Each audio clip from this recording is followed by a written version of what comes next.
Jam 4 dini hari, tentara Korea Utara ini menyusup. Terima kasih sudah klik video ini. Kali ini kita akan bahas yang berbau Korea ya, tapi bukan K-pop, juga bukan drakor. Kita akan bahas Korea Utara.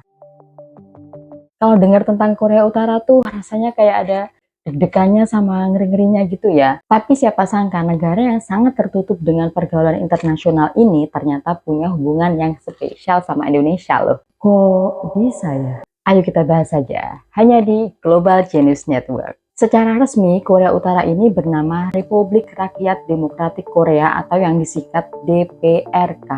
Negara ini berada di Asia Timur, yaitu meliputi bagian utara dari Semenanjung Korea dengan ibu kotanya bernama Pyongyang. Semenanjung Korea ini dulunya adalah sebuah wilayah yang utuh dengan sistem pemerintahan kerajaan. Lalu pada tahun 1905, Jepang mulai menjajah Korea dengan ditandatanganinya perjanjian Portsmouth. Namun ada juga yang mengatakan bahwa penjajahan Jepang ini dimulai pada tahun 1910 melalui Traktat Aneksasi Jepang-Korea. Ini kok jadi cerita sejarah Korea ya? Tapi nggak apa-apa kan ya, singkat aja ini nanti. Penjajahan Jepang ini berlangsung selama kurang lebih 35 tahun dan berakhir pada tanggal 15 Agustus 1945, yaitu saat Jepang kalah pada Perang Dunia yang kedua. Surrender or complete ruin. Nah, kekalahan Jepang ini membuat Korea akhirnya jatuh ke tangan sekutu dan kemudian membaginya menjadi dua wilayah. Uni Soviet menduduki wilayah utara, sedangkan Amerika Serikat menduduki wilayah selatan. Jadi ada dua negara adidaya yang menduduki semenanjung Korea. Amerika Serikat dengan kapitalisnya dan Uni Soviet dengan komunisnya. Dan sejak saat itulah Korea Utara dan Korea Selatan ini menempuh jalur yang berbeda, tentunya dengan kebijakan yang berbeda pula.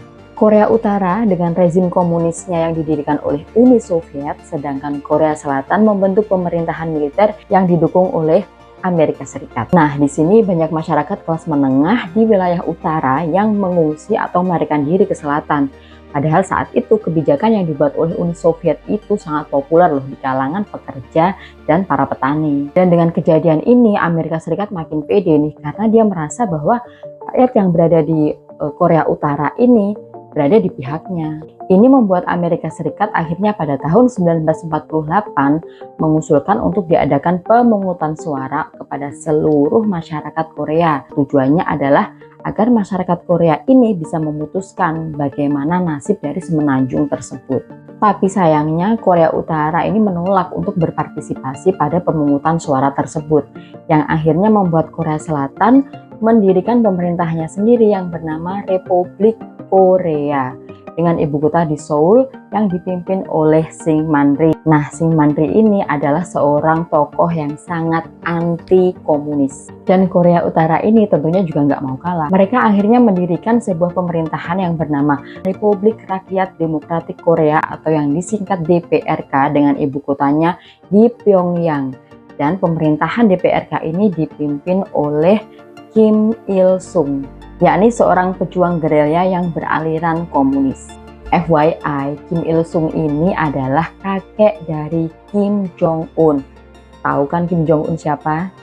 Ya betul, dia adalah pemimpin tertinggi Korea Utara saat ini. Situasi antara kedua wilayah ini pun semakin memanas dan puncaknya yaitu terjadi pada tahun 1950. Tepatnya yaitu pada tanggal 25 Juni 1950. Saat itu, pasukan Korea dengan jumlah kurang lebih 75.000 pasukan melakukan penyusupan ke wilayah selatan dengan melintasi garis paralel utara ke-38.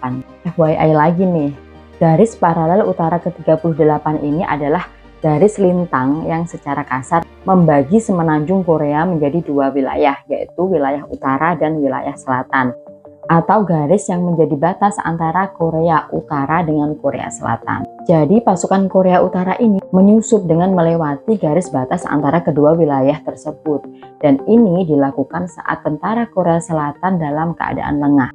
Pinter ini ya Korea Utara. Dengan serbuan ini pihak Korea Selatan pun terkejut. Tapi yang namanya strategi perang, gak mungkin juga kan Korea Utara ini ngasih pengumuman dulu ke Korea Selatan kalau mereka mau nyerang. Namanya kan mereka juga mau menang. Dan hanya dalam waktu 3 hari, dengan strategi dan rencana yang matang, akhirnya pasukan Korea Utara ini berhasil menduduki kota Seoul, yaitu ibu kota Korea Selatan.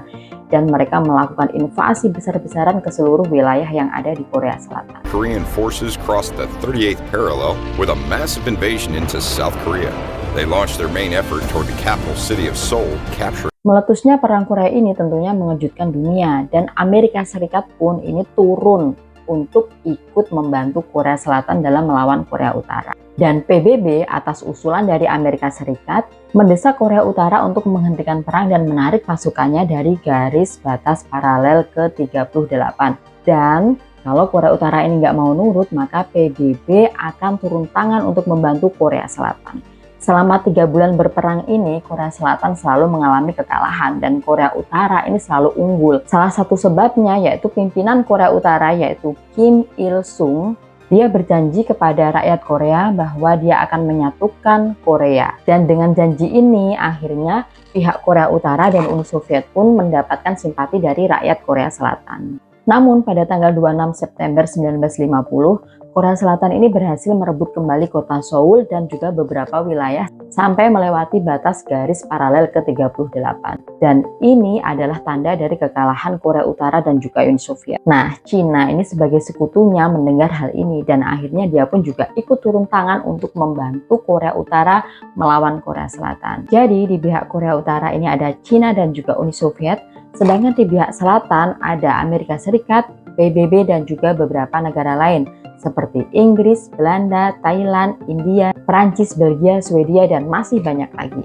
Karena peperangan semakin memanas, akhirnya kedua belah pihak ini melakukan perundingan. Perundingan yang pertama adalah perundingan Kaesong, yang berlangsung pada tanggal 10 Juli sampai 22 Agustus 1951.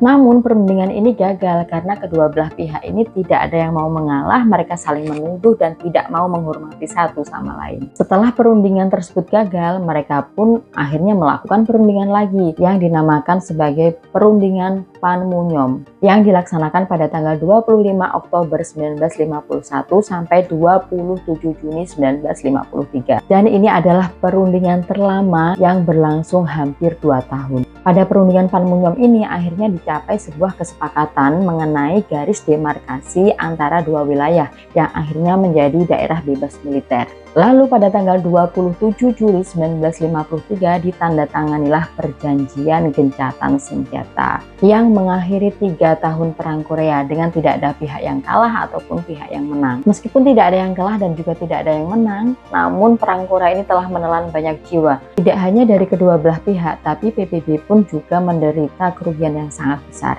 Menurut KBS World, korban tentara Korea Selatan mencapai 621.000 jiwa, Korea Utara 800.000 jiwa, dan PBB 155.000 jiwa.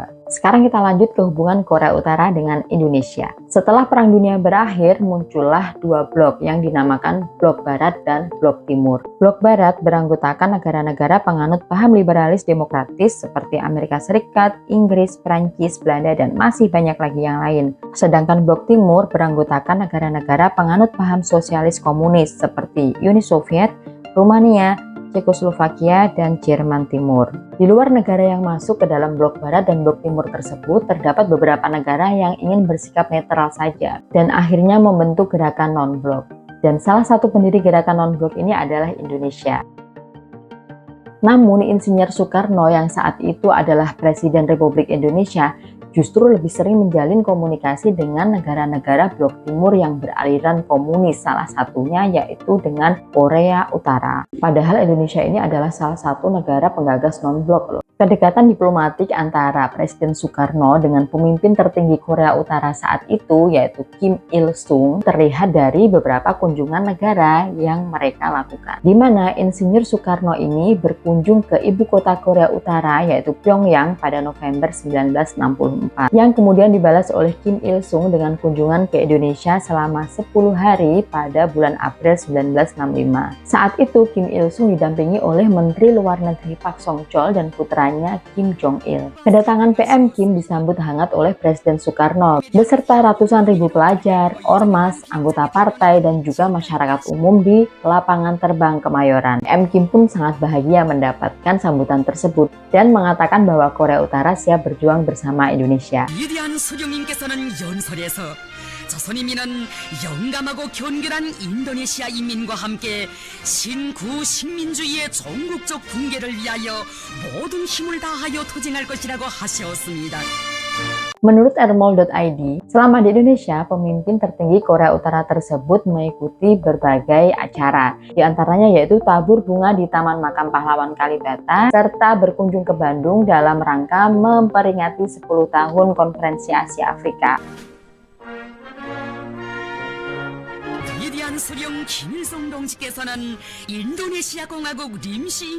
Setelah dari Bandung, PM Kim ini kemudian melanjutkan perjalanan ke Bogor dan salah satu tempat yang dikunjungi adalah Kebun Raya Bogor.